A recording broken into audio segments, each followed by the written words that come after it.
Welcome to another edition of Mulligan Speakers International MSI Showcase. I'm Diane Mulligan, president of Mulligan Speakers International. We invite our guests to come on, our speakers, to talk to you about their passions, what they do, what they love, and their excellent abilities to integrate topics that are very interesting to you into their areas of expertise. Today, we're thrilled to be talking with Neen James. Hi, Neen. How are you? G'day, Diane. It's fabulous to be back. Oh, I'm so glad for you to be with us today. And once again, tell us a little bit about you and what you love to do.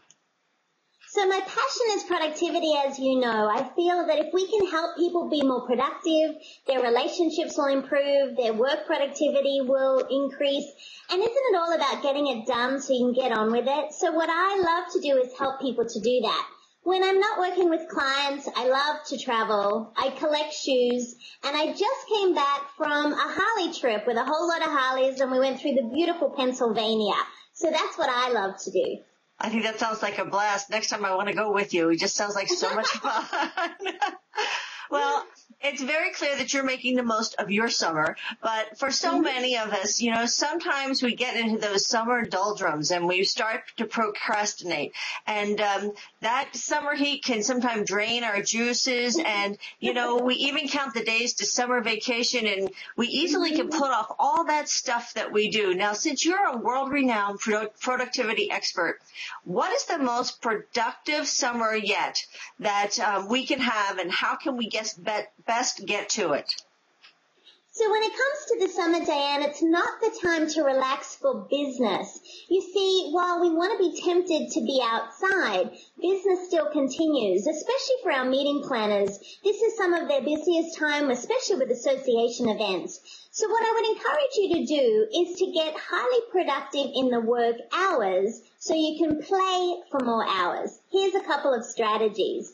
Consider whether your office could have summer hours. A lot of my pharmaceutical clients, my law firms, they've implemented 2 o'clock finishes on a Friday. Now, here's what happens, Diane. Everyone knows that they're leaving early, so they increase their productivity earlier in the week. And what's fabulous is they have an opportunity to share the beautiful environment outside with their family.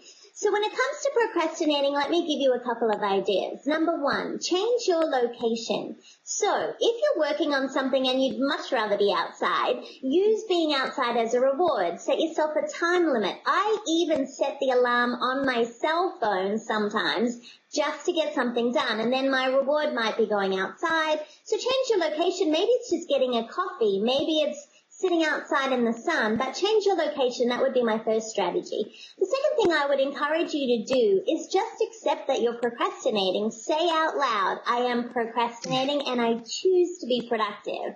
You know what's amazing about that is your brain actually hears those words and then allows you to execute your choice. So if that's not working, try strategy number 3. Get a procrastination pal, someone you can call up and tell them, you know what, your job is to kick me in the pants when I'm procrastinating. So I have someone like that in my life. We talk through why I'm procrastinating, and often when we verbalize it, Diane, it's not as bad as we thought. My last strategy is this. Set the alarm for 15 minutes. Just work on it for 15 dedicated, not multitask minutes, and I promise you'll beat that procrastination bug in the summer. That key of to focus on it and not multitask, I think, is an important point there, because I know I'll think I'm going to get on it and I'll start it, and then 10 other things will pop in my head that I think it would be much more. I could get these done right now, and that other procrastination item never gets done that way. So that's so important. Isn't it amazing, though, that sometimes when you get into it, Diane, it's not as scary as we thought, and sometimes in 15 dedicated minutes, even if you just make a to-do list about what needs to be done in that 15 minutes, you're there. You're getting closer to the achievement of it. And sometimes if we just spend that time, we're surprised that it's really not as bad as we thought. You're absolutely right. You're right. You know, you were recently interviewed in the MPI One magazine about getting business done. You were also in that magazine talking about travel, and we're all traveling so much in the summer, and some tips that you had to make your travel more productive. Would you share some of those with us?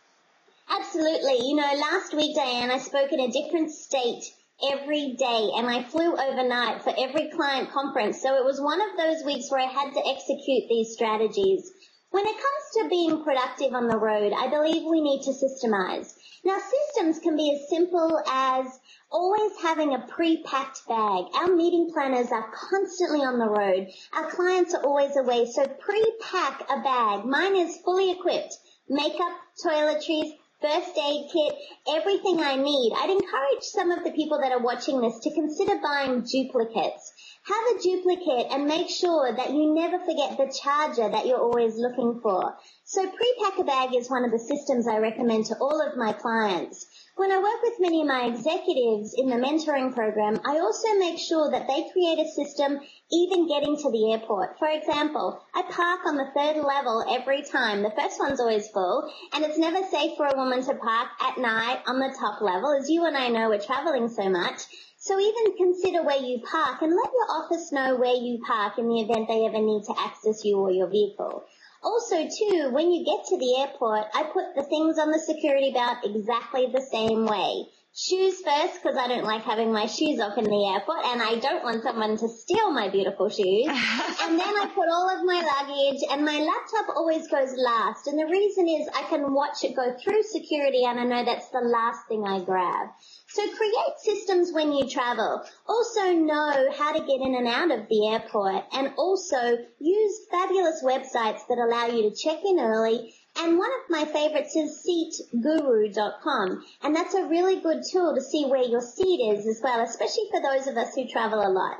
So create systems when you travel, and you know what? What'll happen is you'll feel more productive. It's like taking a shower every morning. We all have a system for taking a shower. Travel is the same. Just create a system that's productive. You know, it's so productive. It reduces stress. It just takes another one of those things off your plate. These are wonderful tips. Thank you so much, Neen. It's always such a delight to talk to you. And thank you to all the meeting planners who are watching us today. I'm Diane Mulligan with Mulligan Speakers International. We always want to bring you our speakers, give you tips, show you how they are not only just fantastic presenters, they're experts in their field, and they also want to partner with you to hopefully make your life better as you're going through your meeting planning day. Thanks so much. Bye-bye.